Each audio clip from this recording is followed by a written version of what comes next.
cultural and political economy.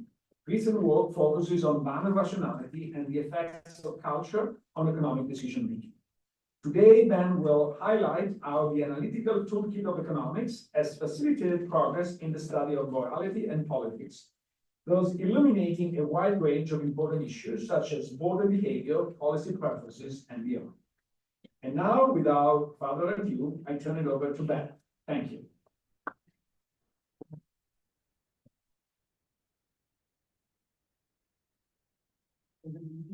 Thank you all for coming.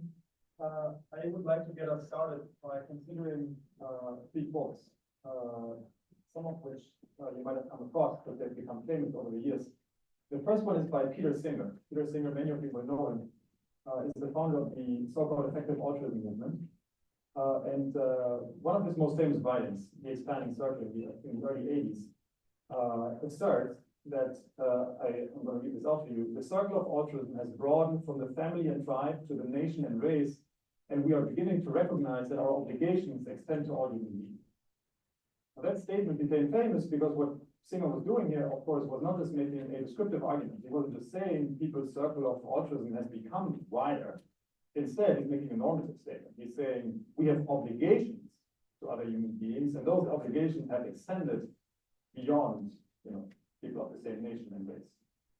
Now, contrast or compare this statement with a second quote that I put up here for you, which is more closely related to the political domain, which is by a famous left-wing philosopher, Gilles Deleuze. He was a very famous left-wing intellectual in France in the 80s. And at some point on public television, he was interviewed. And he was asked, Gilles, you're one of the most famous left-wing intellectuals that we have here in France.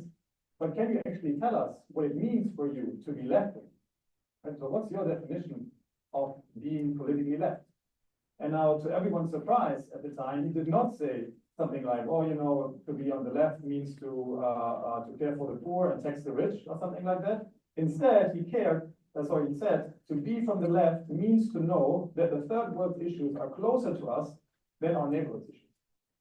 Now, let's reinterpret that statement slightly. I mean, taken literally, it's maybe a little bit too extreme. We don't care about people that are very far away from us more than people in our neighborhood. But let's say what Deleuze really tried to say is we care about people far away from us as much as about our neighbors. And that's our definition of being left. Now, in that sense, that statement is very closely related to the expanding circle of altruism that Singer here alludes to. Now, contrast those 2 statements with a famous quote by the former UK Prime Minister Theresa May in the wake of Brexit in 2016. She went on the record saying, if you believe you are a citizen of the world, if you are Peter Singer, if you are Gilles Deleuze, then you are a citizen of nowhere. Many people feel the strongest sense of solidarity with those who share their history, language, and common culture. So today's talk will be devoted to studying the question how we can make sense of these moral statements from the perspective of economics, how we can use the analytical toolkit that economics provides us to understand how these types of moral viewpoints can be measured and how they affect economic and political decision-making. Now, to do that, it's often helpful to just define, verbally what we mean when we talk about heterogeneous moral viewpoints.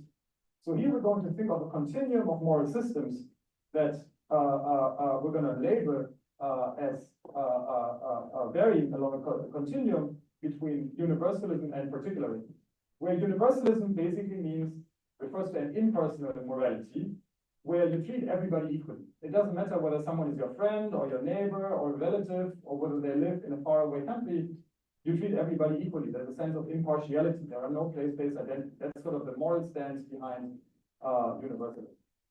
In particular, notice that most of the values that people commonly associate with universalism are relationship independent. So, for example, you would never say, be just to your brother. You would say, be just. So in that sense, justice is a universalist moral principle. Now, at the opposite end of the spectrum, we're going to locate what we call particularism, often also referred to as a communitarian or communal morality, according to which people favor people like us and exhibit relationship or group-specific values like loyalty.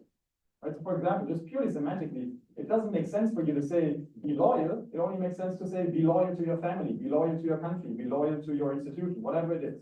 But these are relationship-specific, group-specific values.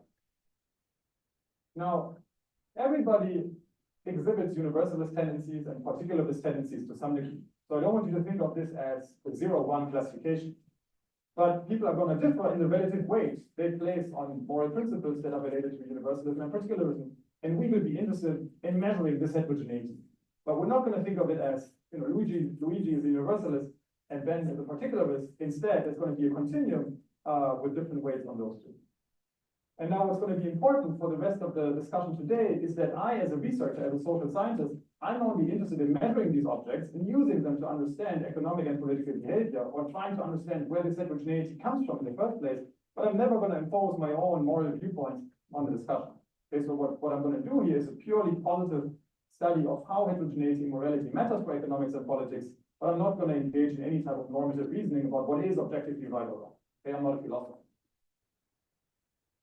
So now what I'm going to do today is I'm going to walk you through two lines of research that I've developed over the last couple of years that basically make the case that economics and morality are intimately linked, that they're deeply intertwined in two conceptually distinct but interrelated ways. The first is the claim that a large share of the political disagreement that we see in the Western world, both in the US and in Western Europe, but also in countries like Australia, New Zealand, and Canada, a large share of that political disagreement, including on economic issues, resides from heterogeneity in basic moral values. So we're going to, break up this notion that left versus right in politics is mostly about, tax the rich and redistribute to the poor, and instead we're going to reconceptualize much of the political disagreement that we see as residing from heterogeneity in moral values along the lines that I've already discussed.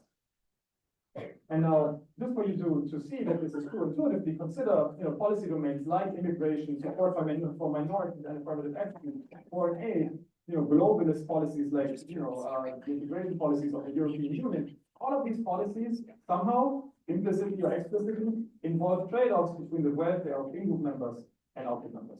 And we're going to see how people's moral views shape their policy views when they're residing in voting behavior. So that's going to be the first claim. The second claim then is that the moral values that are prevalent in society at any given point in time themselves depend on the economic incentives that are in place. In particular, we're going to think of the moral values that people have as a functional response to a certain economic need. We're going to think of moral values as being the outcome of an economic system that incentivizes a certain morality. So we're going to talk about the idea of how impersonal markets or loose kinship structures, I'll explain all of that as we move on, how these social institutions foster a universalist morality, whereas other institutions like community-based cooperation rules, for example, foster a particularist morality. So now what I want you to take away from this list here is that we're going to think of morality both as an explanatory variable. It allows us to understand where political disagreement comes from, how it is shaped, and how it can potentially be resolved. But then on the other hand, we're also going to study, well, how does the economic system, how do social institutions that are shaped by heterogeneity and morality, how do those in turn feed back into the values people hold in the first place? Okay. Now, not much of what I'm going to discuss today is going to rely on theories, on hypotheses that other social scientists, in particular moral psychologists and evolutionary anthropologists, have put forward over the years. So much of the quote-unquote theorizing that you'll see today is not new. What I'm going to do as economist, I'm going to import those hypotheses from the other social scientists and test them at scale or in the wild. Okay, so that's sort of my part of the production function here in the grand scheme of the social science. Okay, so the talk is going to be structured in basically 4 steps, where the first 3 are going to be devoted to understanding how can we actually measure this heterogeneity in morality, and how can we link it to political decision-making, to voting behavior within the US, but also more generally across the globe. And then finally, we'll talk about cross-cultural variation in morality and the economic origins of that variation.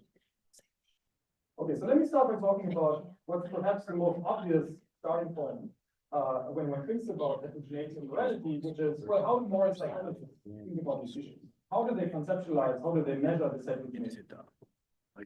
Now, one prominent approach in moral psychology to thinking about these questions is a framework that was constructed by a group of psychologists led by Jonathan Haidt and Les Graham, called moral foundation theory. And moral foundation theory is a very nice example of how psychologists think about the measurement of morality. Now, the way they think about the measurement of morality is that people's moral values reflect their normative beliefs. their beliefs about what is objectively right and wrong. And here you see an example of this from the so-called Moral Foundations questionnaire that they constructed to measure this heterogeneity, which reads, so this is just one of the questions that shows up in this questionnaire. When you decide whether something is right or wrong, then to what extent are the following considerations relevant to your thinking? A, whether or not some people were treated differently than others. You know, you indicate your agreement with this statement on a scale from 0 to 10 or something. Second, whether or not someone showed a lack of loyalty. Again, you indicate your agreement or your disagreement. Now, obviously, that's a pretty universalist statement. That's a particularist statement. And now, the Moral Foundations questionnaire basically contains a long list of survey items like this. But the whole survey was basically designed to illuminate heterogeneity along this universalism, particularism, cleavage that we're going to be interested in today. And now what's interesting for us from the perspective of doing quantitative social science with this framework is that one, there's going to be a very interesting large-scale data set that is available that classifies people along this universalism, particularism continuum using the Moral Foundations questionnaire. That's going to be number one. We have access to really large-scale survey data. And two, the Moral Foundations questionnaire comes with a so-called Moral Foundations dictionary that tells us what type of language is associated with a universalist or a particularist morality. And that's going to come in handy because obviously we're not just interested in quantifying the morality of people that we can easily target with surveys. Ideally, we'd also like to be able to quantify the morality of politicians that we cannot survey. I cannot send this survey to Kamala Harris and ask her to complete it because she's just never going to get back to me. So we need to infer her moral type, her latent moral type, using more indirect methods, and for that, text analysis is going to come in handy. So one side note that's important for you to appreciate the richness of moral psychology, but also the ways in which economists think about things a little bit differently than psychologists, is if you talk to any given psychologist or even moral psychologist about moral foundations theory or about, in general, psychologists' approach to measuring morality, you will get into very heated debates very quickly. So there's, just like in economics, there's massive disagreement about the details, about how one should measure moral values, how many moral dimensions there are exactly. But it also turns out to be true that everybody in the field agrees on the broad distinction that I'm drawing here between universalism and particularism. Just like within economics, we have massive debates about everything, but if a psychologist asks us, do you believe in incentives, everybody's going to be like this. Okay. So that's the analogy here. And what that means for me as an economist working with this type of data is that I'm going to ignore a huge fraction of the nuances that psychologists impose on these frameworks. And instead, I'm only going to compute, in a sense, from the questionnaire that is at my disposal here, I'm going to compute an index, a one-dimensional index. How universalist versus particularist are you? Psychologists, if you talk to them about this, they would freak out. They would say, oh my God, but morality has more than these, this one dimension. It's not just one dimension, it's 4 or 5 dimensional. But what I'm saying is to simplify, as economists, we don't care about psychological details. We can just collapse the whole framework into a one-dimensional index, and you'll see it has massive explanatory power. And the same we'll do when we conduct text analyses, which is we're just going to construct an index at the level of each individual text, which tells us, well, how universalist is that text relative to how many particularist or communal words it is. So now, the reason why I'm stressing the one-dimensional nature of this index is that it allows us to visualize the spatial heterogeneity that we get in the US very neatly. And now, what I'm showing you here is a data set that's very interesting. It was constructed by John Haidt and his collaborators. So Haidt is a psychologist at NYU Stern, and he's pretty famous. So when they constructed the Moral Foundations questionnaire back in the days, this was almost 20 years ago, they put that questionnaire on their website, which is called www.yourmorals.org. You can go check it out. You can complete the questionnaire on that website and get feedback on how your moral values compare to those of others.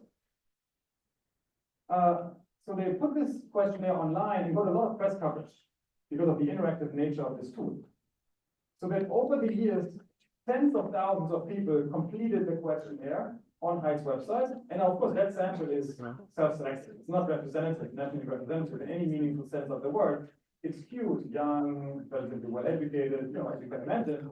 But what's neat about it is that it's of such massive scale that we can construct non-representative, but still we can construct county averages for many of the counties in the US. So what you see here is again, this one-dimensional index at display where lighter values, values that are white or light yellow mean higher universalism, and darker red means higher particularism. And gray means there's not enough data available from that county for us to be able to draw meaningful inferences about the average values in that region. So notice most of these counties that are gray here are sparsely populated. Now, what you see here is that this variation, one, makes intuitive sense, right? So you see high degrees of universalism, for example, here in large parts of the Northeast, but then also in parts of California, and then higher degrees of particularism as, population density declines towards the, the middle of the country, and then also further to the south. That's the first main takeaway with this. This variation seems to make intuitive sense. But the second very interesting aspect when you look at this map is the massive amount of heterogeneity that you see here, even within. Oh. That's fine. Is the massive amount of heterogeneity that you see here, even within states, even within relatively narrowly defined commuting zones. So now that's important for us because it's going to allow us to construct analyses that don't compare, some county here in the Northeast with a county down in Florida. Instead, when we're going to link this heterogeneity, this spatial heterogeneity in moral values to voting outcomes, we're going to be comparing neighboring adjacent counties that differ in their moral values and then potentially also in their vote shares. So we're holding more things fixed at a time. So now just for you to get a feel for how this spatial heterogeneity on the voter side links to heterogeneity across politicians, what I'm showing you here is the time series of language in the US Congress. So what you see here is, again, a one-dimensional index on the y-axis, which is the relative frequency of universalist and particularist terminology across all Democrats and Republicans in Congress after World War II. So every single word that was ever publicly uttered in the Congress is in this data set. And higher values mean a higher relative frequency of universalist terminology. So what are the interesting takeaways here? One, by the way, this paper I wrote in 2016, so that's why the trend line stops here. But there are two interesting takeaways here. One, Democratic politicians, on average, use more universalist speech than Republicans. Two, that gap has clearly widened over the years. And three, there seems to be some breakpoint here in the late 90s where the massive increase in universalism that we've seen since World War II seems to be reversing. But again, what I want you to notice is that these patterns make intuitive sense. Right? So at this point, we're just validating this data. These make intuitive sense in the sense that universalism is higher among the Democrats. That seems to resonate intuitively. But then also this massive increase in average universalism for both Republicans and Democrats, that seems to make intuitive sense when we recognize that the point at which this starts, which is basically the mid-60s, right? So the US Civil Rights Act was passed here, then many universalist movements have taken place since then, right? So think about the women's movement or people, the foreign aid movement, and many universalist movements have taken place in the second part of the 20th century, and we see this reflected in this figure. So now when you look at this map, the map I showed you on the previous slide, in combination with what you see here, it immediately raises the question, well, to what extent does spatial heterogeneity in universalism allow us to predict voting behavior? Because apparently, if you just think about it from a simple supply and demand framework, from the perspective of a simple supply and demand framework, then what we see here is basically politicians are supplying a certain type of morality and voters demand a certain type of morality potentially. And then is it actually true that those voters who are more universalist are more likely to vote for the more universalist party, for the more universalist politicians? So that's what I'm going to show you on the next slide here, which is the correlation between the map I showed you earlier. That's the county level universalism map on the x-axis, and the y-axis is the county level democratic vote share. Here the correlation is about 0.5. And now what I need you to notice here when you look at this correlation plot is that one, we can construct this either just looking at the raw correlation, or we can construct it in the ways I described earlier by comparing adjacent counties. In fact, it looks exactly the same. Okay, so much of this heterogeneity that you see here does not reflect, comparing Massachusetts with Ohio, but instead within Massachusetts, some counties happen to be the more densely populated ones happen to be more universalist than some adjacent counties. So that's number one. That's important to notice about this result. Number two is, what's often emphasized in the discussion of voting outcomes by economists is the explanatory power of economic variables in predicting election outcomes. So, for example, what economists routinely do is they link, county-level democratic vote shares to average or median income, to education rates, and so on. So if you do that, you get significant correlations. That's true, but they are almost an order of a magnitude smaller than the one that you see here. For example, the correlation between household income, median household income, and voting Democratic hovers around 0.1. Okay, this one here is 0.5. So here we're talking about something that, in a correlational sense, seems to give us a lot of explanatory power that traditional economic variables miss. So now, what I would like to talk with you about next is basically the question of how can we move beyond this psychological conception of morality and think about morality more from an economic perspective. And here, from an economic perspective, I mean from the perspective of money, right? Because one way to think about these psychological questionnaires is that they are extremely effective at tapping into people's moral intuitions. They are very cleverly phrased in ways that appeal to people to reveal their moral values, their deep instincts, but they are not revealed preference measures. They are just measures of self-reported measures of intuitions. So as an economist, you may ask, well, is there a way in which we can measure morality in a more incentivized way using money, hard outcomes, behavior? Okay, so now what I'm going to do is I'm going to reconceptualize the discussion through the lens of a very simple model. I'm not going to show you any equations, but this figure here is going to illustrate in a very neat way what we're going to try to do when we reconceptualize heterogeneity in morality along the universalism versus particularism continuum using economic tools. So what I'm showing you here is a figure where you can think of the x-axis as some version of some abstract notion of social distance. How socially distant are you from a potential beneficiary, a potential recipient of a pro-social act of yours? Right? So you can imagine that, this is you, this is your mom, that's your sibling, that's your best friend, that's your neighbor, that's someone you've recently interacted with, and that's someone you've never met before or who lives, in a different country, has a different ethnicity, a different language, different values, and so on. But think of this, loosely speaking, as social distance. Now, the y-axis shows how pro-social you are toward that individual, how much you care about that individual. So then we're just going to reconceptualize the discussion we had earlier by defining a full universalist as someone who does not care at all whether they interact with their mom here or whether they interact with a stranger from another part of the world here. That's full universalism. You're fully flat. Okay? Now, a particularist morality, a communal morality, on the other hand, mandates that you treat your mom, your neighbor, your friends, and so on very well, but you don't care as much about people who are far away from you socially or geographically. Now, notice what I've done here is I've constructed this figure such that the overall level of morality that these two individuals here exhibit is held constant. I've just reallocated mass from here to here, but the overall area under these two curves here, which you can think of as the overall level of morality, the overall level of altruism that these two individuals exhibit, is exactly the same. So we're not saying that universalists are more or less moral than particularists. We're just saying everything else equal, a universalist is going to be nicer to a stranger, and a particularist is going to be a nicer neighbor to have. Okay, so particularists are great friends and neighbors to have. Universalists are great strangers to encounter. That's the idea here.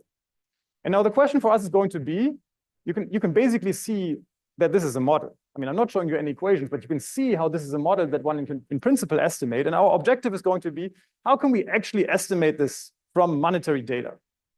How can I use data on financial flows to estimate heterogeneity in the US, say across congressional districts or across counties, in the slope of this function, where we're going to say a US district is going to be very universalist if they donate as much to their neighbor as to some faraway place.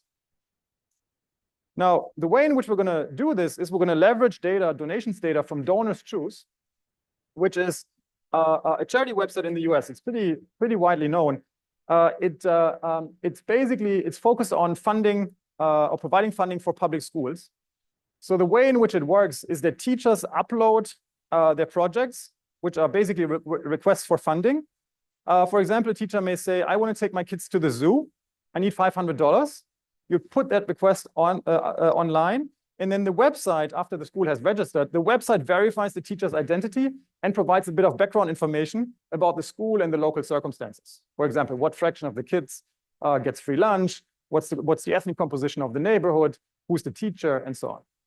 And then what's really interesting about this website is that you cannot donate to the website as such. You need to select an individual project that you would like to fund. Okay. So now let me show you how this works. This is the donors choose functionality. So here you see a range of projects that are offered to you, where you can select one of them or potentially multiple of them to contribute funding. And up here you have search fields where you can enter certain keywords. Say you only want to donate to a place in California, or you only want to donate to causes that involve going to the zoo, or you only want to donate to causes that involve getting computers or something like this. You just put it up here and the projects appear. Now, Donors Choose is very popular in the US. 82% of all public schools are active on this website. And the data set we managed to get a hold of, it's not the full Donors Choose data set, but it's a large chunk of it, involves 1.2 million projects that cover about $520 million in donations.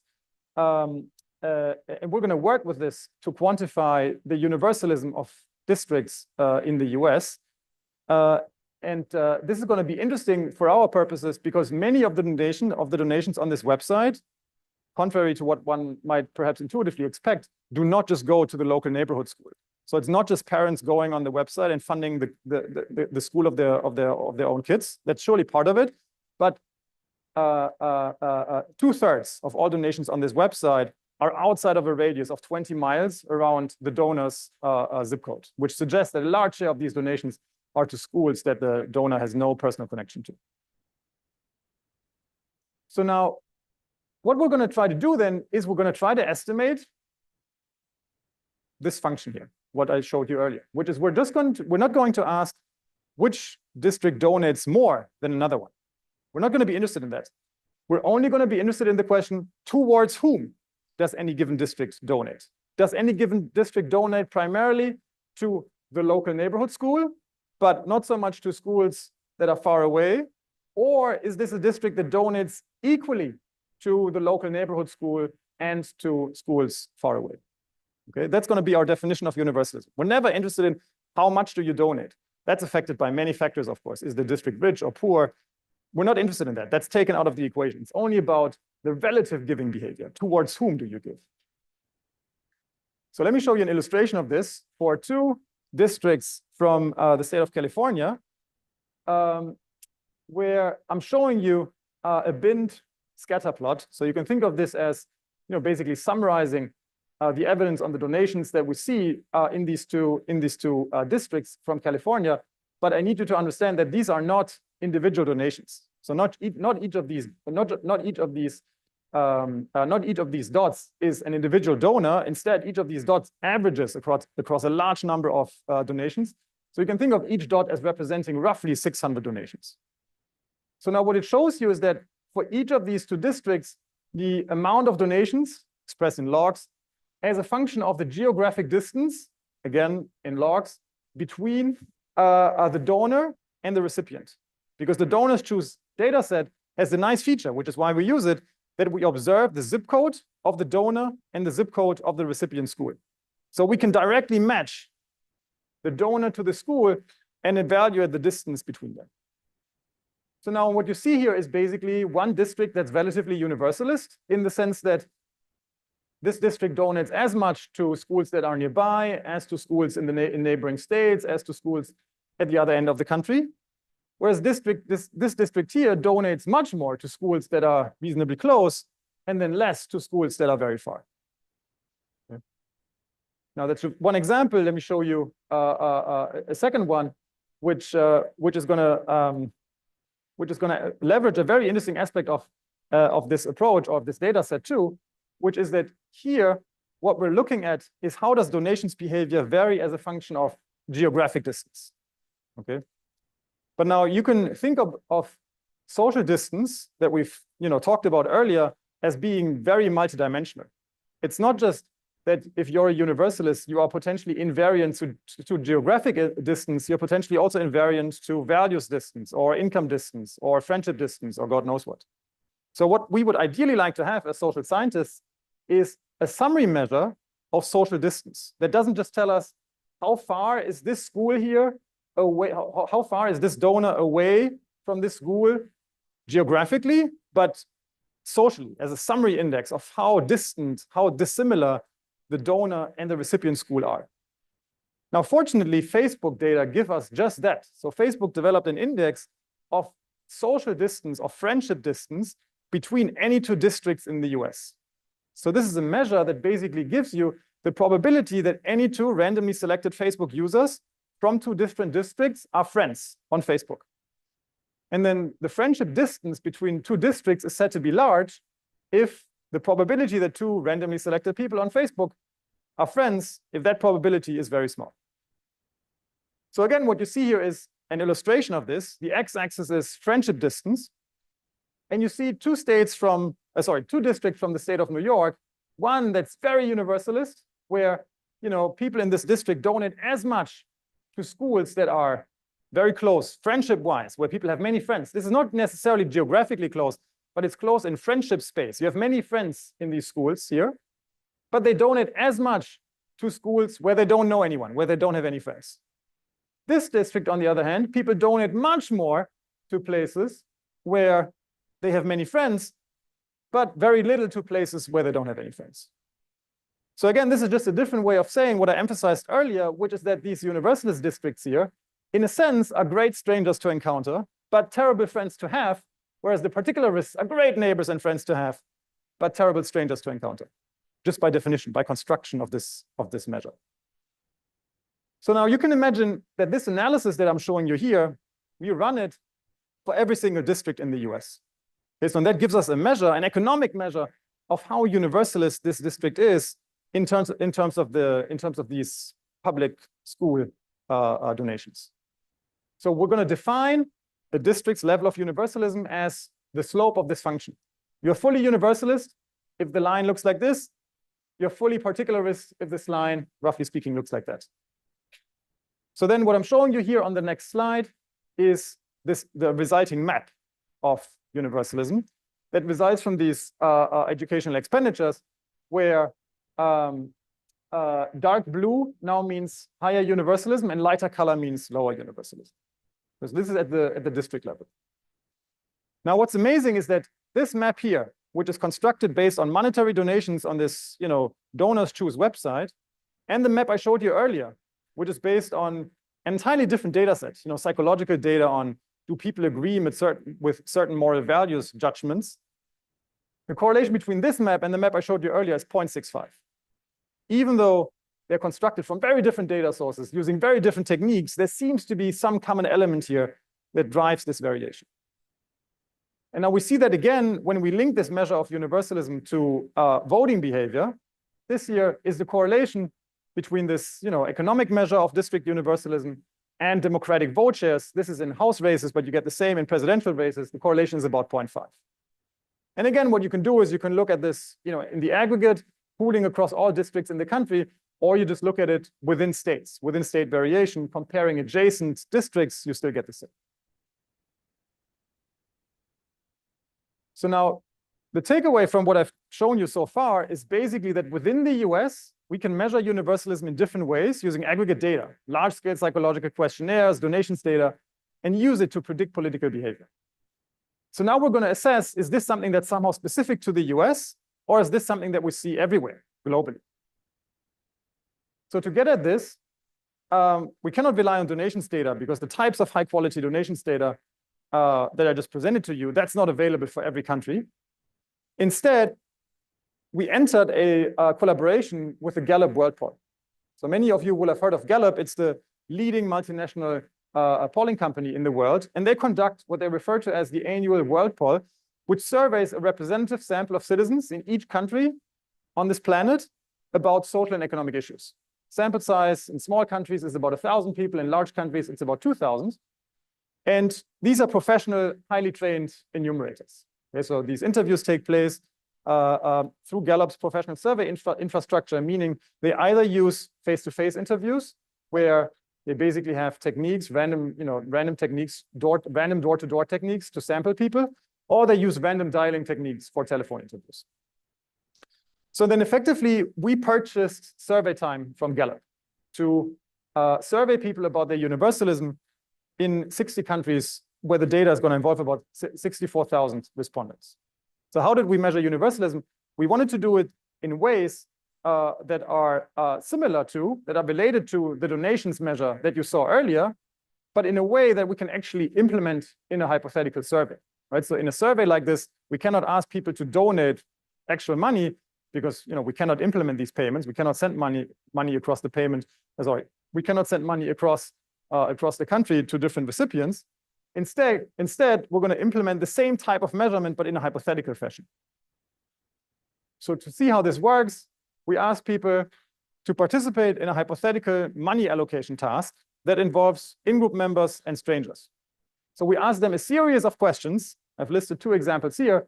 One is, how would you split $100 between a friend and a random stranger? You can split the money any way you see fit, but you can't keep any of the money for yourself. You have to split it up between these 2 individuals. So of course, the fully universalist thing to do is you split the money 50-50, but then on the other hand, sure enough, you care more about your friend than about the random stranger, so maybe you end up splitting the money 80-20 or something like this. But this gives us an index of how universalist you are when a trade-off between a random stranger and the friend is involved. And then we have an entire series of questions where we vary the identity of these in-group and out-group members, so we get a more comprehensive picture of people's morality that's not just specific to this particular group of friend versus stranger. For example, I put the same one here. Oh, well, that was a little. So for example, we also ask people, how would you split $100 between a neighbor and a random stranger? How would you split $100 between someone who shares your same ethnic background and a random stranger? How do you split $100 between someone from your country and a random stranger from another country, and so on, right? So we always vary the identity of the in-group and out-group member, but the overall objective is always the same, which is we aim to construct an overall summary index of how universalist you are in these types of monetary allocations. Now, and then this global survey that Gallup conducted also includes a range of policy questions where we elicit people's views on redistribution, immigration, military, and so on. So now we're going to ask, how does this, how do these data allow us to predict people's policy views? And is that more or less the same in the US as it is in Europe or in other parts of the world? So before we get to the policy questions, let me show you this map. We will get back to this later when we talk about cross-cultural variation and universalism. I just want to flag it for now for you to see that the variation that we are interested in here is ultimately across individuals, right? We'll be comparing individuals from the same country that differ in their universalism and link it to their policy views. But also this data set, of course, which is now publicly available, also has this cross-cultural component to it because we can compute country averages or state level averages or whatever it is that you want to compute. So now in terms of explaining people's policy views, what you see here is the correlation between the universalism that we derive from these hypothetical money allocation tasks and their views on whether the government should be more strongly involved in reducing income inequality. So this is basically a standard survey measure targeted at measuring support for redistribution. And now, again, this is a binned scatter plot. So this is not literally, these are 50 dots, but these are not 50 respondents that you see here. Instead, we're talking about, each of these policy questions was completed by around 20,000 respondents. So each of these dots here averages across hundreds of individuals. Okay? And now what you see is that the higher universalism, the more people support redistribution. Where, again, we are comparing people from the same country who differ in their universalism. Now, this is pooled in the global sample. And as we move on, I will show you how this variation, this predictive power of universalism, potentially varies across cultures, whether it's the same in the US as in Germany or Kenya or China. Okay.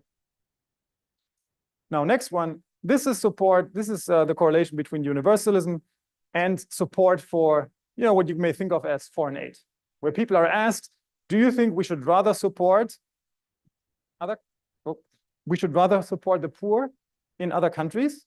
Should we send money abroad to support the poor, or should we rather support the poor in our own country? Right? So a classical trade-off in moral philosophy. Who do we owe who do we have moral obligations towards? Is it poor children in Africa, or is it poor children in the US? Right? Poor children in Africa are arguably more needy, but poor children in the US are somehow closer to us, potentially. So what you see is a huge correlation between this index of universalism and support for foreign aid. Now, next one, this is support for what you may think of as global climate change prevention. So the ways in which people prioritize preventing global climate change versus just focusing on the local environment. Again, that's strongly predicted by universalism. And now the message I want to get across by flipping through these different figures here, I have more, I'm not going to show you all of them, but the message I'm going to try to get across here is that many policies that you conventionally think of as left-wing, that many of these policies have a very universalist flavor. So for example, when we think of redistribution, we often mean a very impersonal type of redistribution, right? So we mean redistribution that's implemented by the federal government, where the government taxes money away from Ben. Ben lives in Boston, and sends it to someone in Kansas that Ben has no personal connection to. That's a very universalist way of thinking about redistribution. Over the course of human history, for the most part, we've been subjected to redistributive systems that work very differently, where Ben also got taxed, but the money was not redistributed to people he has no connection to, but instead it was redistributed within the neighborhood, within the community, within the clan, which is a much more particularist way of thinking about redistribution. And in fact, what we then did in these surveys here is we didn't just ask people, how much do you support redistribution at the federal level, which is what this question captures, but instead we asked them, well, how much would you support redistribution if it doesn't take place at the national level, but instead if it takes place at the local level? So the money that gets taxed away from you potentially is only redistributed within the local community in which it was based. And then what you see is that the standard partisan differences in support for redistribution essentially break down. So much of the partisan differences in support for redistribution that do not reflect that conservatives are fundamentally opposed to redistribution, but that they are opposed to this impersonal universalist system of redistribution that we have put in place. Okay, let me turn to the cultural specificity of these results, right? Because in everything that you've seen so far, we've pooled the data across all of the 60 countries in the sample, right? So the 60,000 respondents across all of the countries. And now what I'm going to show you is what's the correlation between universalism and these different policy views in different groups of countries. And here we're going to distinguish between countries that the cultural psychologists call rich, weird countries. So the cultural psychologists like to crack jokes. What they mean when they say rich, weird is where's weird here? Rich, Western, educated, industrialized, rich, and democratic. That's what the cultural psychologists call weird. So that's the first group of countries we're going to look at. The second group of countries is you're also rich, but not weird, as the cultural psychologists would say. So think South Korea, Japan, Israel. And then lower middle income countries are the third bucket. Now, in here, each dot shows you the link between universalism and the political outcomes we've discussed, where here we're looking at reducing income inequality. This is foreign aid. This is global climate change prevention. This is views on immigration. And what you see is that these links are always much more pronounced in the rich West compared to outside the West. In fact, if you look at the lower middle income countries, the correlations are still present sometimes, but for the most part, they break down. So what this suggests to us is that indeed, the strong explanatory power that these moral views have on people's political views, on their voting behavior, they seem to be something that is relatively specific to the rich West. In fact, this is not just an income effect, right? So even if you go to countries that are still very rich, South Korea, Japan, Israel, the correlations become much smaller. So now a question that we haven't been able to figure out yet is, well, what drives this cultural specificity? Why is it that these moral views are much more predictive of policy views and voting behavior in the rich West compared to outside the West.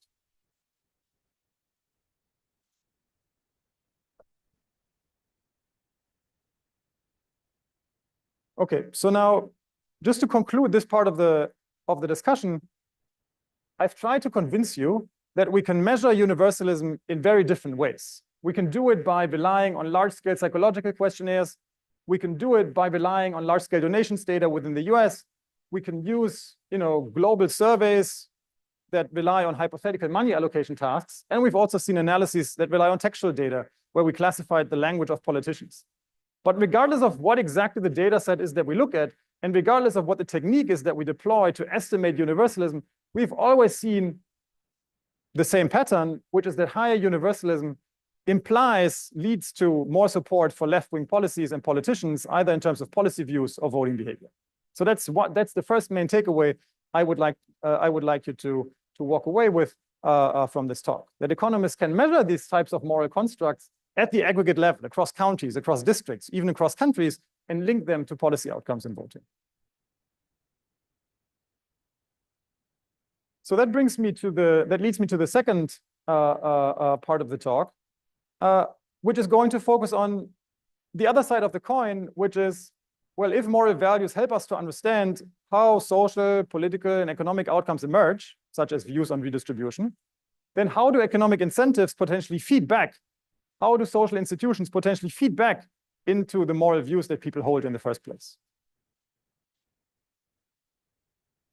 So, and this is a discussion that's going to be based on a very interesting literature outside of economics in the evolutionary sciences that basically centers on the question, where does heterogeneity in morality come from? And now it turns out, once you consider the question, where does heterogeneity in morality come from? Why are some people universalists and some are particularists?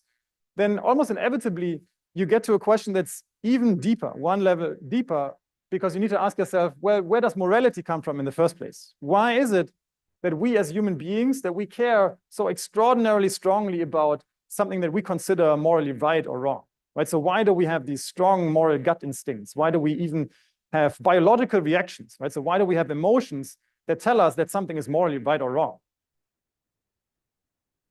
So the most popular theory of the evolution of morality in the social sciences that's dominant across evolutionary psychology, anthropology, and evolutionary biology is basically that the reason why we have evolved moral values, moral beliefs, and emotions like guilt and shame that we think of as moral emotions, the reason why we've evolved those is for basically functional, economic, and social reasons.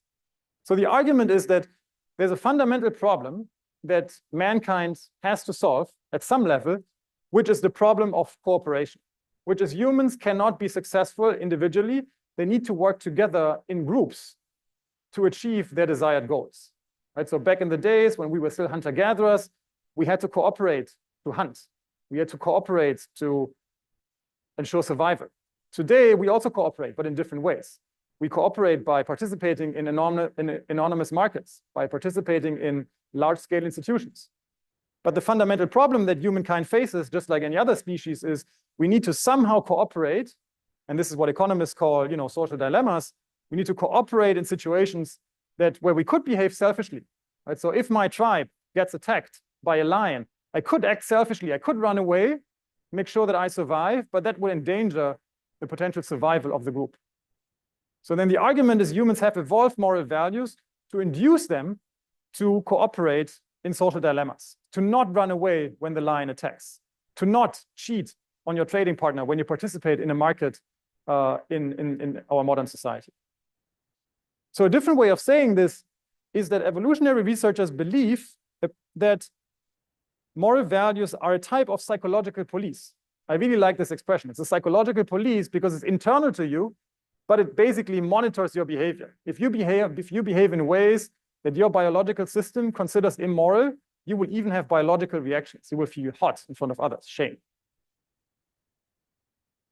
So this economic functionalist thinking is extremely interesting because this is thinking that was largely developed outside of economics, right? But this is a deeply economic argument.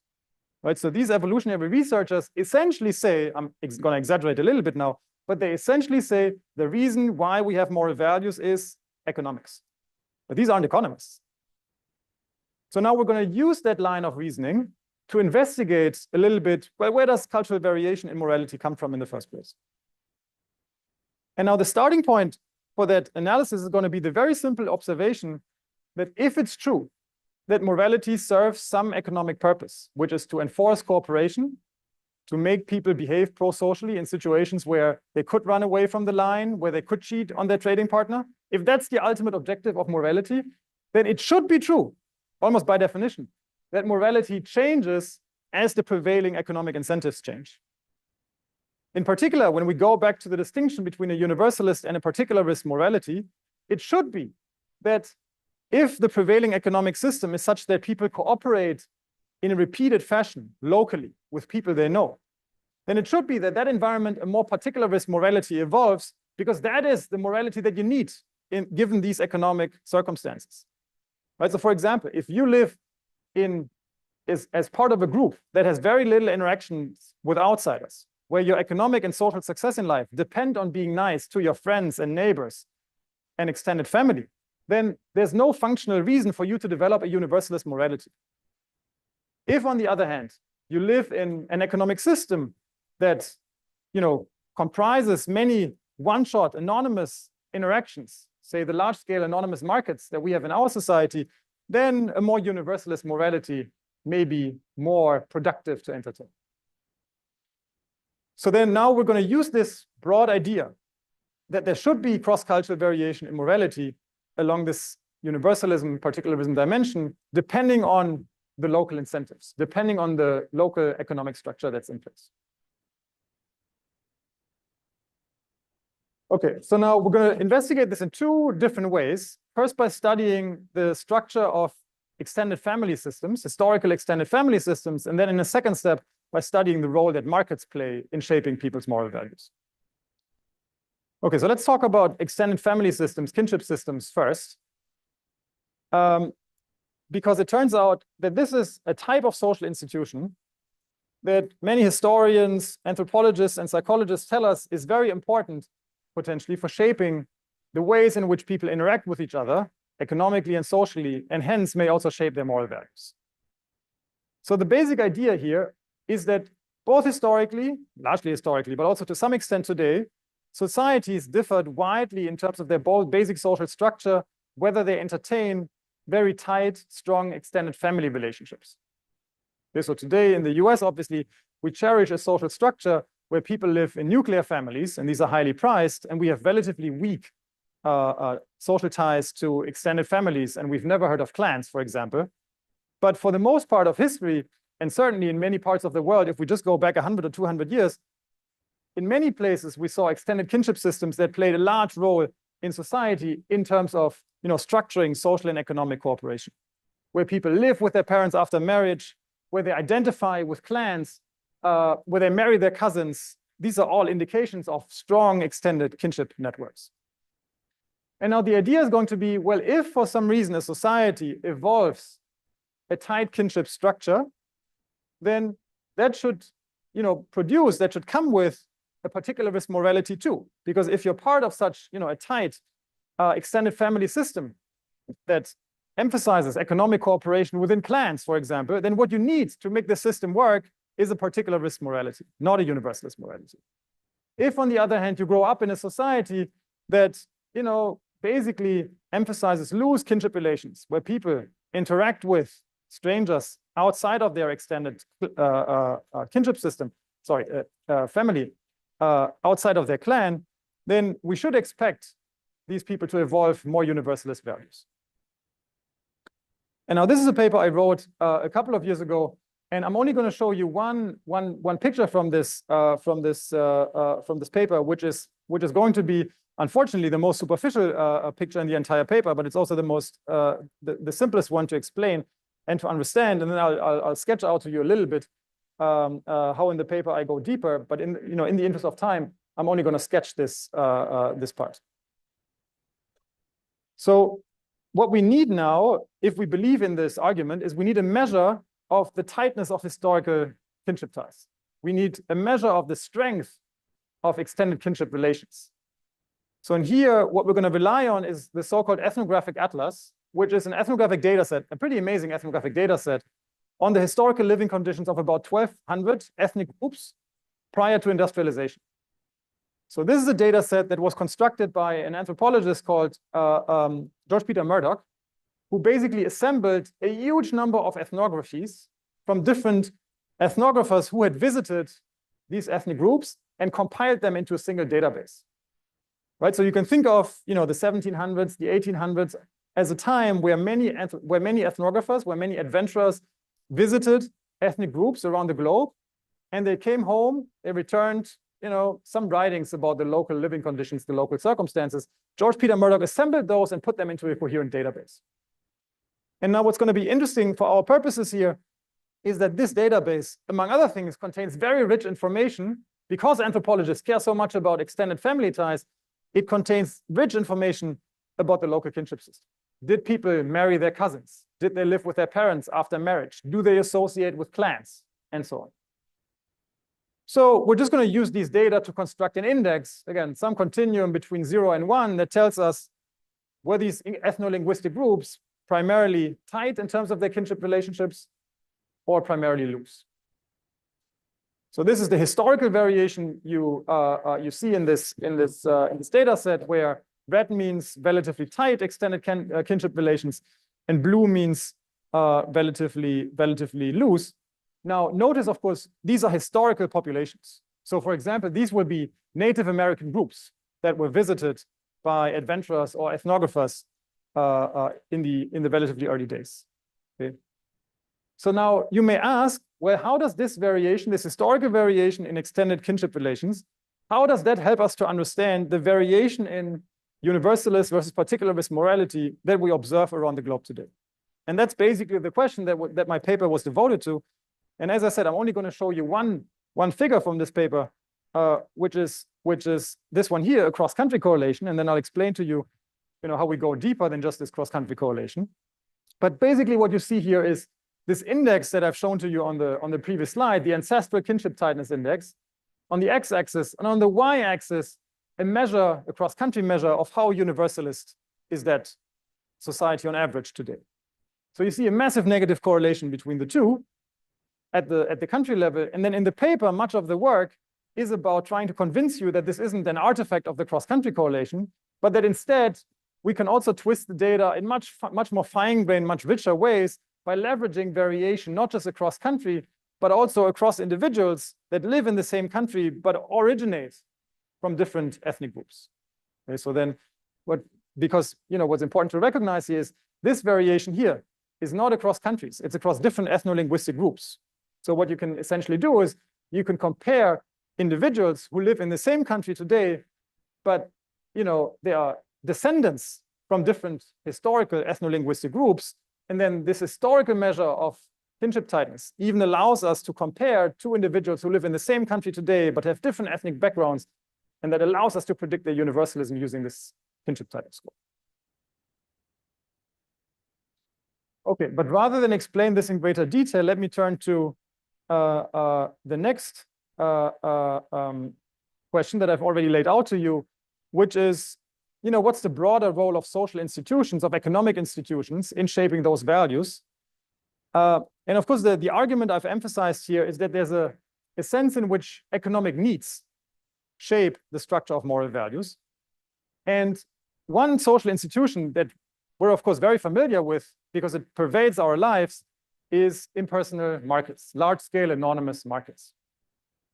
So now, given how important markets are for our well-being, for our survival, we have every reason to believe that they should also shape our moral values, just because they are one of the most dominant forces in our lives today. And now the ways in which markets are structured, at least the ways in which they exist today, is they are very impersonal, very large-scale, very anonymous.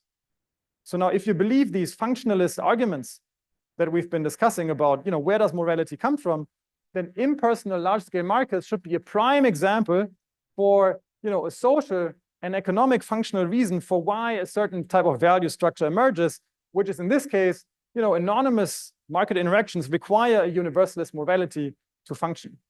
Because if I only value, if my moral values are centered on my in-group, my extended family, my friends, if those are my values, then whenever I'm given a chance to steal something from Luigi, who's not part of my in-group, I will do so. Whenever Luigi and I engage in some type of trade, and I can sell him something that's crap, I will do it because my basic moral values mandate loyalty with my group. They don't mandate an impartial fairness norm with everyone in society. So from that perspective, we should expect markets to produce a universalist morality because that's the morality you need, quote unquote, to make impersonal markets work. So now, how do you study a question like this? Obviously, to study a question like this, what you need is variation across groups in how market integrated they are. Now, today, most countries, most societies are highly market integrated, but historically, that was not the case. In particular, if we go back in time by about 200 years, then we get a large amount of variation in market integration, even within contemporary country borders, by looking at different ethno-linguistic groups again, just like I did in the previous part of the talk. And now the way in which we're going to get this is by looking at a really fascinating data set that I encourage you to look at in case you're interested in these types of questions, which is a cultural folklore data set that was assembled by the folklorist Yuri Bereshkin and made usable for quantitative social science analysis by two economists, Stelios Michalopoulos and Melanie Meng-Sue. This is a data set that contains the most important pieces of folklore of these historical societies. Now, what's historical folklore? Historical folklore you can essentially think of as the verbal stories, the qualitative stories that get passed through the generations by mouth-to-mouth communication. So these are basically the folk tales, the stories that parents tell their kids. Okay? And now these folk tales, these stories feature different motifs, as folklorists call them, which are images, which are representations of events that are considered particularly important in these local cultures. But essentially, you can think of it as unstructured text that's amenable to text analysis, and that allows us to back out, potentially, the local moral values 200 years ago. Were these groups more particularist or more universalist, number one? But then, number two, we can also use this text data set on folklore to get an indication of the cultural salience of markets at that historical point in time. So we're going to conduct text analyses. I won't talk about the details here, but we're going to conduct text analyses that tell us two things. One, how prevalent are universalist moral acts in the local folklore relative to particularist moral acts? And two, how often does the local folklore talk about concepts like money, trade, profit, and so on? Okay. And then we're just going to link those two. So just for you to get a sense for what's going on here, again, this is a map of the roughly 1,000 ethno-linguistic groups that are covered by this folklore data set, where what you see here is a text analysis of their universalism. More yellow means more universalist, and more purple means more particularist. And we're going to link this map to a second map, which is historical market exposure, the local degree of market integration, again, inferred from these text analyses. Okay, so here, darker yellow means markets are more important. They show up more often in these folkloristic texts, and purple means no talk of markets, no talk of large-scale trade, no talk of profits, no talk of, you get the message. And now I'm just going to intersect those two maps in the first step. Okay, so first step, let me intersect those two maps. This is the local salience of markets in these ethno-linguistic groups.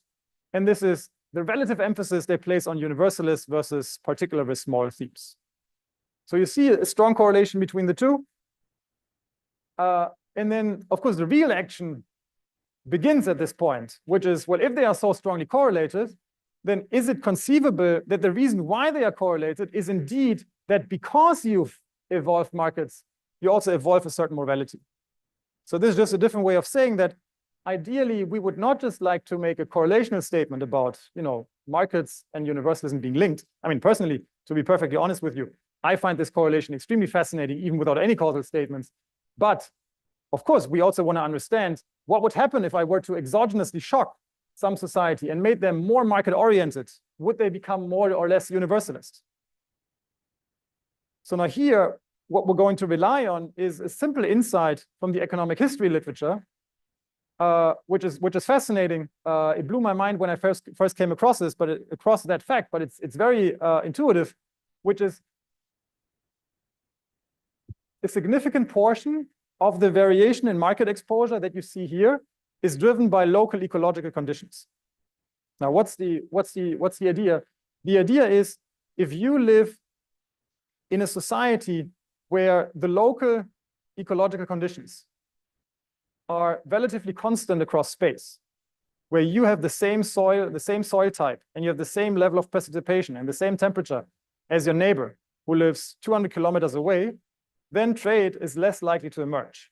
Why? If you have the same soil and the same climate, you just end up producing the same stuff. And if you produce the same stuff, why would you end up bartering? Why would you end up trading?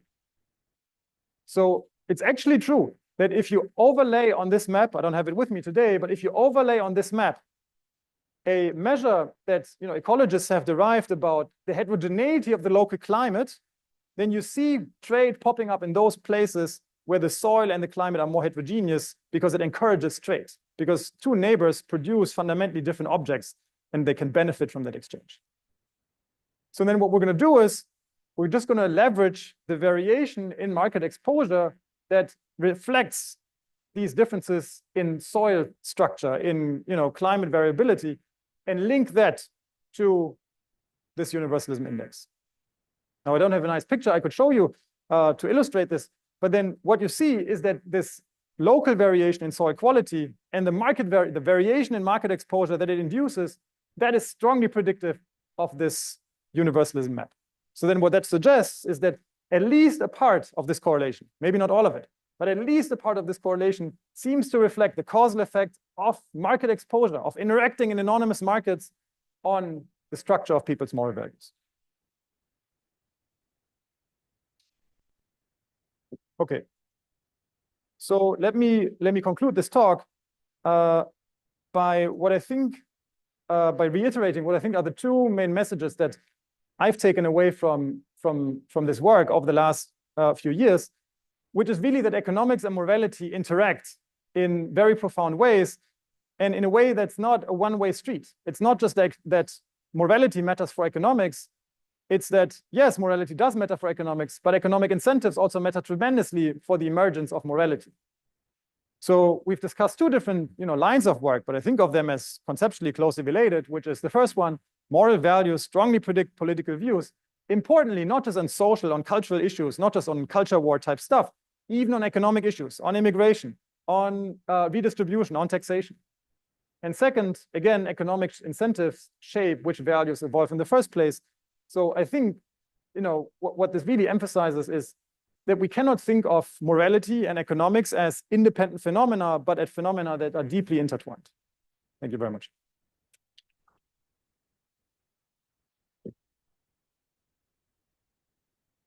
I'm happy to take questions. I believe there's a mic somewhere in the back, in case. There's one question here. Here.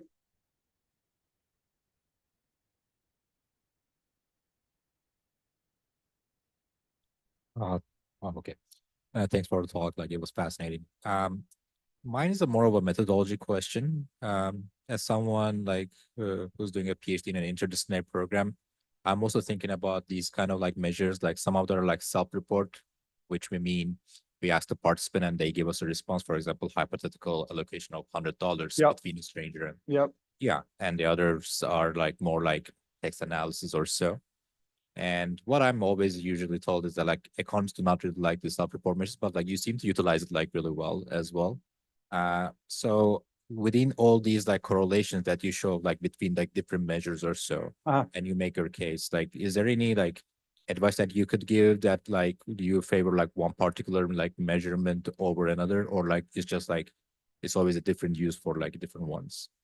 Well, okay, so let me give you a couple of answers. One is, I think that we as social scientists, we should be ecstatic when the tools that psychologists develop and the tools that economists develop point in the same direction, right? Because these reflect fundamentally different models of how social science should be done, right? So we for some reason believe that one should use money to measure objects, and the psychologists believe that one should use questionnaires to measure objects. But what we see here is that regardless of how you do it, you arrive at the same conclusion. That's really great news for social science, because it suggests that probably what we're saying here is true. Now, number two is just purely from the perspective of, what is it that economists accept? What I found useful to do is to run validation studies on small convenience samples that convince the reader that the hypothetical measure that you can potentially deploy at larger scale correlate well with fully incentivized real money measures. So for example, what you could imagine doing is, imagine you have a fascinating data set that you would like to use, but that consists of a psychological questionnaire that maybe economists have a hard time understanding and accepting. But you want to use that data set because it has such a massive scale and it allows you to leverage variation that you otherwise wouldn't be able to exploit. Then what you could imagine doing is running a small survey on the side where you implement both the psychological questionnaire and a more economicsy way of measuring this object, which is, you allocate $100 between a friend and a stranger, and you show that those two are strongly correlated. Because once you've convinced that the economists that what you're measuring here is fundamentally no different from the object that they know how to interpret, which is the money allocation, you're good to go. Thank you.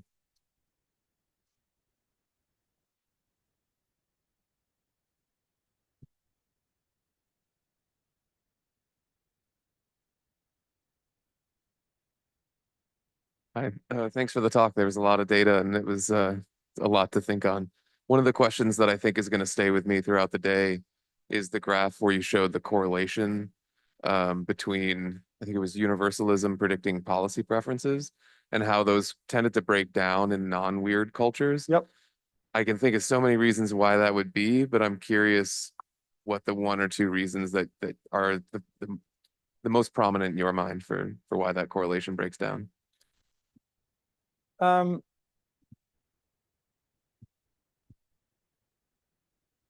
I wish I knew. I think that one conjecture is that what we see in the figure you alluded to, let me go back to it real quick. What we see here is essentially the cross-cultural analog of the time trends that we've seen in the US. Right? So remember, political conflict in the US for a very long time was largely structured around economic topics. Right? So in the 60s and 70s, you could predict whether someone votes Democratic or Republican, or whether a politician supports a certain policy. You could predict that pretty well based on economic views. Like, do you support more or less redistribution? And then with the emergence of the culture wars in the 90s, that has dramatically changed, of course, up to a point today where moral values explain much more of the variation in voting behavior than variation in income. But you can imagine that time series trend that we've seen in the US, which is that as countries get richer, for some reason, moral values become more important in explaining voting behavior, that is also something we will see cross-culturally as these countries here develop more. Now, and one conjecture about why that's true is that something we've left completely out of the picture here by focusing only on the voters is to assess supply side trends, which is to what extent do politicians actually appeal to a universalist versus communal morality in their political language, for example. And it's easily conceivable that in the US and in parts of Western Europe, politicians more actively appeal to these moral divisions to garner votes compared to politicians in other cultures. So, whether or not these cross-cultural differences reflect differences regarding the priorities of voters or differences in the supply side, what do the politicians emphasize? We honestly don't know. There was a question here, I think. Yes.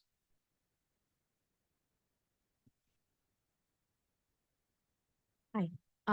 So that was a very cool talk. And at the end of your talk, there were so many interesting things you said, especially the ecological map is very neat. I was not able to follow how you made the causal link between markets and morality. And I also didn't know why you looked at it in that direction as opposed to the opposite direction, where moral values are creating the economic markets that emerge. Right. No, so I totally agree with the sentiment you're expressing with your question. In fact, when you read texts about how the leading evolutionary thinkers think about the co-evolution of markets and moral values, then it's very much a two-way street in their thinking, which is markets potentially shape which values people develop in the first place. But then surely also once you have universalist values, you may become more likely to adopt markets, because once you have those values, of course, you can actually use those markets in more effective ways. So I very much believe that this is a two-way street, that the causality goes in both directions. But we may still ask ourselves, is it actually true that markets exert at least some impact on universalism? And I agree, we would also like to know, can we causally establish that universalism impacts the adoption of markets? The only reason why I focused on this part of the causal chain is that I don't have a way to exogenously manipulate universalism to trace out how that affects adoption of markets, but I can arguably exogenously manipulate the presence of markets by leveraging this heterogeneity in local soil and climate. And then that gives me an opportunity to basically shock this importance of markets and to see how it impacts the evolution of values. I can't do it the other way around. But that's purely about what's the social science that's feasible here. It's not about what I think is actually true and important. You showed a time trend of how universalism has evolved in the US, and that stopped at 2016. What's your best guess, if you don't actually know the answer, of what happened after 2016? I don't actually know the answer. It's a very good question. My best guess is it has continued to revert, to widen and to go down. Yes. But certainly to widen. Yes, that's my strong gut instinct. It is certainly. Let me go back to the figure.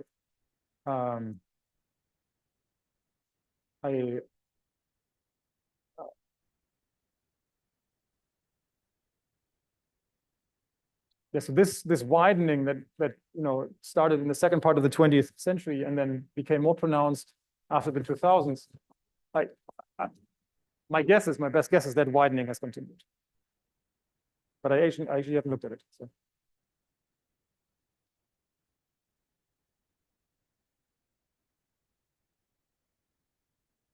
Yes, I'm just curious as to, you're saying that morality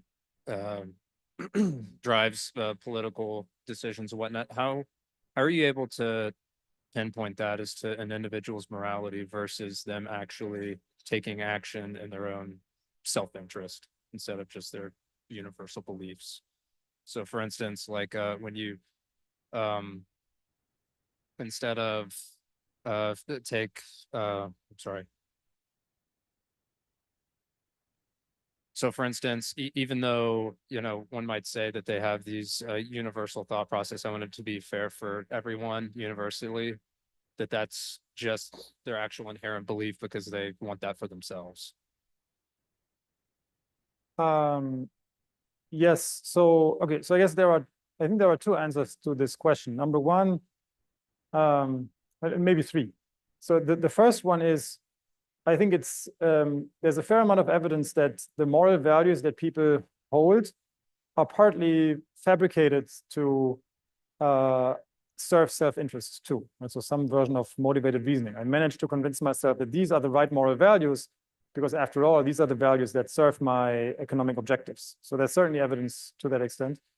Number two, in these types of analyses that I've shown you, I've always just shown you raw correlations between what's the link between values and voting behavior or policy views. And then, of course, when you actually write papers on this and try to get them published, you need to convince your readers of exactly what you alluded to. And then part of the exercise is just to, basically run horse races between, well, how well does it help, how well do moral values help us understand voting behavior and policy views relative to variables like that, reflect economic incentives like income and wealth and stock ownership and do you have a house or not? So it all boils down to running these horse races at the end of the day. But yeah. what was the final, or the final point I wanted to make, which I think is a very important one, is that the type of criticism you're expressing, which is fundamentally skepticism about, can we actually meaningfully measure these types of moral values? That was one motivation for why we didn't stop at, with looking at this when we looked at the when we worked with the psychological measure of universalism that relies on these hypothetical vignettes, on these hypothetical questions about, do you think loyalty is more important or do you think fairness is more important? Instead, that's why we developed these economic measurements of universalism that rely on, real donations decisions, where this is not about you, benefiting yourself. This is not about you donating money to your daughter's school. It's about, do you donate money to a school that's 100 miles away, or do you donate money to a school that's 1,000 miles away? Right? So there's no self-interest here. It's off the table. Just because I've basically tossed out all of the donations you make to your own local school, I only compare, these two schools here. So then that cannot be self-interest anymore. But I think that's one reason why, we like this way of defining universalism in a more economicsy way, using, real choices, using real money, because that's less susceptible to the types of criticism of the psychological questionnaires that you allude to. Thank you.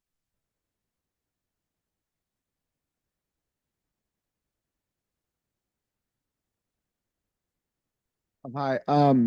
If you dive into the ethnographic atlas of 1,200 groups, are you able to see, like, if you dial into any one of them, do you see over time if the economic structure is a leading indicator to morality, or do you see anything there, or is it too hard to see it?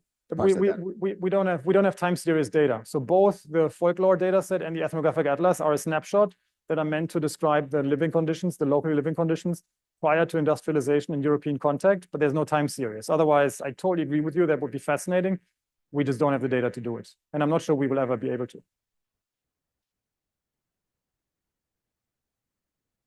From all of the questions and projects, what was the most surprising results for you? I think there were two. The first one was certainly when we first look at this, we always had, when we worked on the concept of universalism, we always had in the back of our minds this model, that this is what universalism actually means, which is, you're totally invariant to social distance or geographic distance. But when we looked at these plots here for the first time, it literally blew my mind that we can use real world data to estimate this function, this utility function. That's effectively what it is. So that was number one. It blew my mind. And then number two was when I started working on this, back in the days, almost 10 years ago, when I first came across these evolutionary ideas about where does morality actually come from and how is it potentially shaped by economic incentives. So just when I first read this, it blew my mind, because I hadn't thought of morality as reflecting economic incentives ever before. So and then I got hooked and decided to work on it. So that's not really a discovery of my own that I found fascinating, but just the stuff I had read about work outside of economics. All right, maybe one more. Thanks. If you could go back to the liberal versus conservative chart over Time trend, yep. In Congress, yeah, that's right. I kept wondering why it's going down around the year 2000, and I'm wondering if identity politics might play into this, and I'm wondering, based on this coding system, how would identity politics play into that? Because on the one hand, it could be, appealing to, when Hillary Clinton appealed to women should help women, is that universalist because those are presumably not people that you know, or is that particularist because it's focusing on a group of people? Yeah, no, so it's a very good question. I mean, that's the fundamental problem with text analyses, which is they lump together a large number of words, and then so it's very difficult to tell apart what exactly drives this year. The one thing I will say is that so this starts in the late 90s. So one obvious candidate explanation here is obviously 9/11, but that is not what's going on. So maybe 9/11 may have reinforced what we see here, but it's not the starting point. The starting point is at some point in the late 90s. Now, I think even if we were to pinpoint whether or not this reflects the emergence of identity politics or not, we would still have to ask ourselves, well, where does identity politics come from in the first place? And I think at this point, that's the level where we have a lot of uncertainty. We don't know where these changes in morality come from. We don't know where the changes in identity politics come from, but they're obviously deeply intertwined. So I think the answer, if we find one at some point, won't be of the type, identity politics causes morality or morality causes identity politics, but instead there's some deeper fundamental that drives both. But what that deeper fundamental is, I don't know. If I knew, I would have written a paper on it, trust me, but I just don't.